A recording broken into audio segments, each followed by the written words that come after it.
নেতৃবৃন্দ, সাংবাদিক ভাইয়েরা, নিরাপদ সড়ক দিবস পালন করেছি।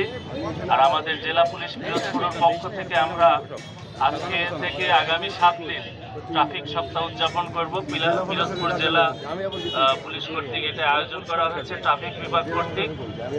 আমাদের মূল উদ্দেশ্য হলো এখানে যারা জনসাধারণ এই রোডটা ইউজ করে, এই ট্রাফিক আইনগুলো তারা যেন মেনে চলে। আমাদের যে ড্রাইভার ভাইরা আছে তারা যেন ট্রাফিক আইন মেনে চলে। আমাদের যে রোড সাইনগুলো আছে সেই সাইনগুলো যেন মেনে চলে। এছাড়া অতিরিক্ত যাত্রী হয়ে যেন না ওঠা, এই বিষয়ে আমরা সচেতন করব এই আগামী 1 সপ্তাহ। এছাড়া যাদের কাগজপত্র নেই, রেজিস্ট্রেশন সহ অন্যান্য গাড়ির কাগজপত্র নেই, সেই কাগজপত্রগুলো যেন সবাই করতে পারে। এই আগামী 1 সপ্তাহ আমাদের এখানে এই ট্রাফিক পুলিশ যারা আছে তারা এই সার্ভিসটি দেবে।